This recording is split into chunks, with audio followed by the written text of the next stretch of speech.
Yes, good morning, students. Class 6, English first, chapter number 3, a wise lesson.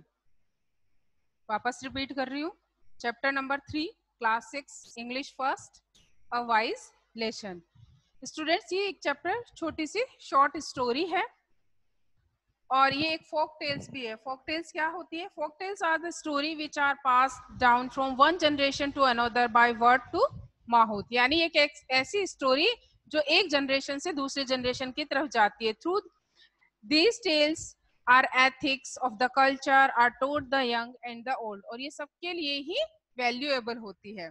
और this is a जो अपना ये chapter है, chapter number 3, wise lesson, ये एक जूइश यानी यहूदी बस उनकी फोक स्टोरी है, फोक टेल है.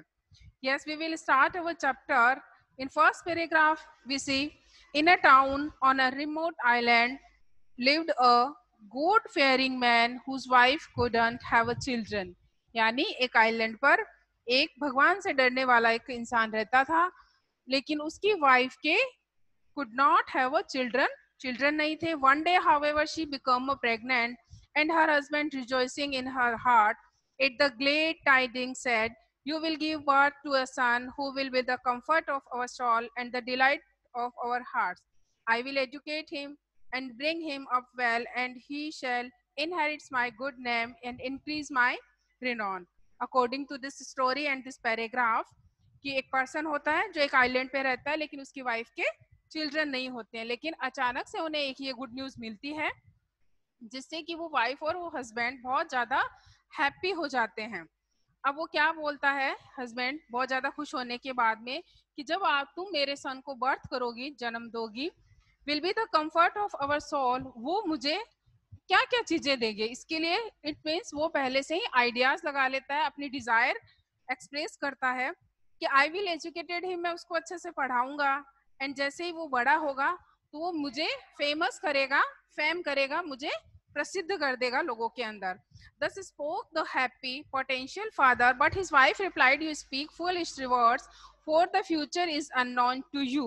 लेकिन अब उसकी वाइफ उसे गाइड करती है और ये बोलती है कि आप ये एक फुलिश वर्ड बोल रहे हो क्योंकि फ्यूचर है वो किसी को नहीं पता है, ये एक अननोन मिस्ट्री होता है.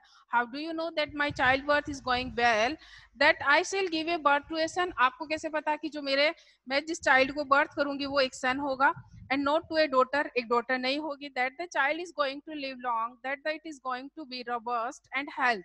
लेकिन वो ये कहता है कि जो मेरा चाइल्ड होगा वो कैसा होगा, healthy and strong. You should not have spoken as ideal word and boasted but left everything to God. कि हमें कोई भी प्राइड होके कुछ वर्ड स्पोक नहीं करने चाहिए, बल्कि गॉड पे छोड़ देना चाहिए, क्योंकि गॉड ही ऐसा पर्सन है वो कंट्रोल ओवर फ्यूचर, जो हमारे फ्यूचर को कंट्रोल करता है. आप ये स्टैंड करेंगे इन द नेक्स्ट पैराग्राफ.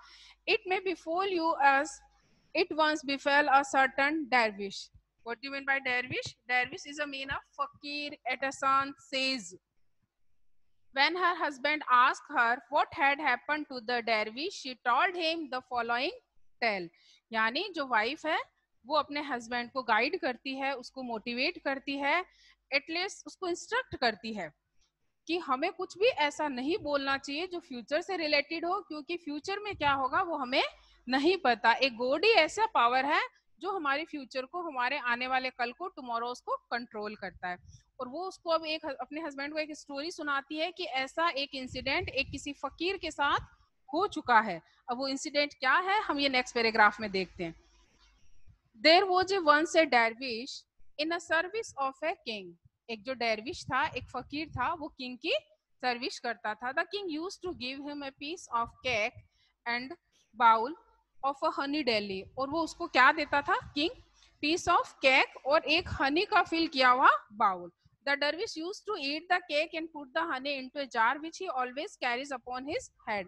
अब वो केक को तो क्या कर लेता था, खा लेता था, और जो हनी है उसका वो कलेक्शन करता था एक जार में. Honey however in those day was very expensive. अब उस टाइम में, उस टाइम पीरियड के अंदर हनी है वो बहुत ज्यादा कॉस्टली था, एक्सपेंसिव था. One day the dervish, noticing the jar was nearly fully, thought of the high prices honey would fetch in the market. अब उसको क्या लगता है, जो डेरविश है वो देखता है कि उसने जो जार के अंदर जो हनी को कलेक्ट किया है वो अब फिल होने वाला है, यानी भरने वाला है।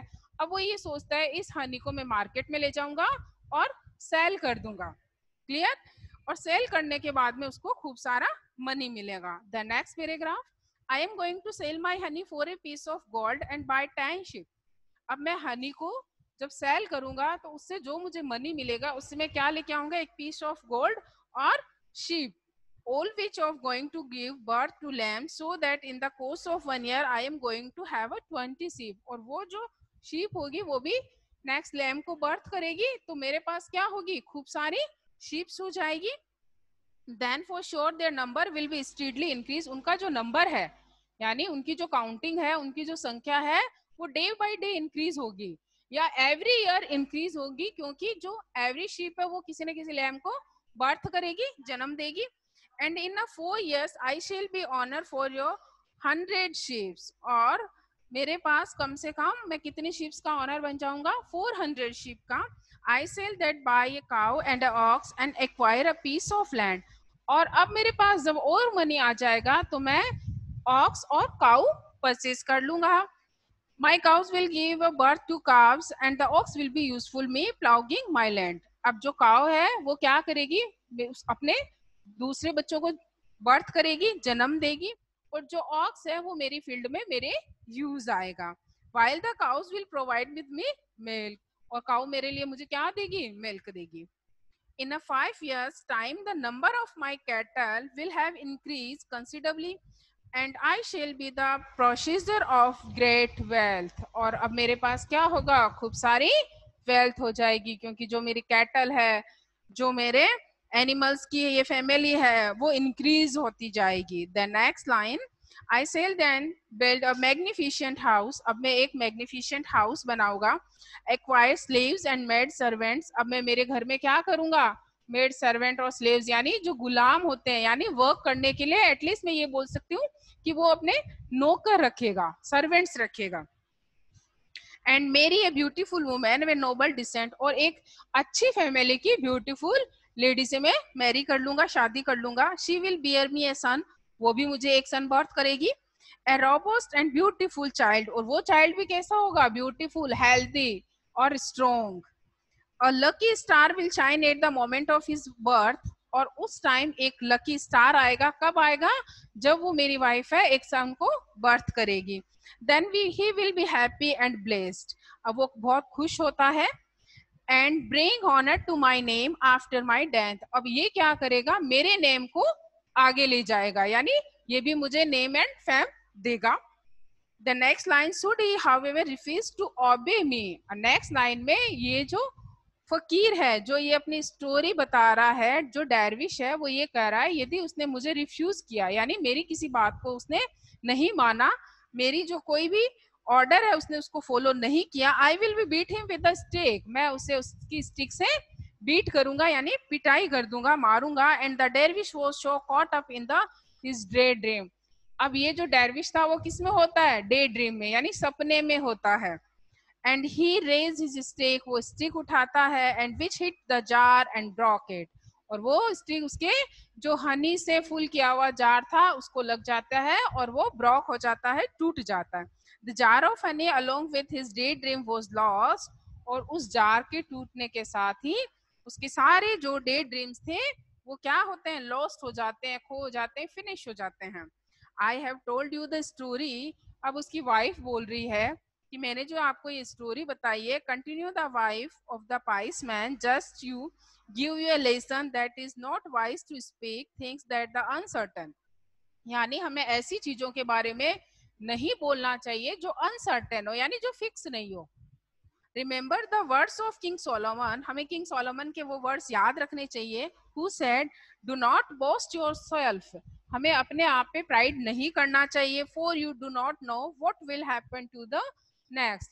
क्योंकि हमें ये नहीं पता होता है कि नेक्स्ट यानी आने वाले फ्यूचर में क्या होगा। तो यस स्टूडेंट, आई थिंक आपको ये स्टोरी समझ में आई होगी। सबसे पहले इस स्टोरी का मोरल ये है कि हमें एक तो प्राइड नहीं करना चाहिए और एक फॉल्स ड्रीम नहीं देखने चाहिए। हमें ऐसे ड्रीम्स देखने चाहिए जो हमारे लिए यूजफुल हो और जिनको हम पूरा करना चाहिए। इट मीन्स ये नहीं है कि आप कोई गोल डिसाइड नहीं करो, आप टारगेट डिसाइड नहीं करो, आपको टारगेट और गोल दोनों ही डिसाइड करना है और उनको फॉलो भी करना है, और उसको गेन करने के लिए आपको हार्ड वर्क भी करना है ना। Thank you.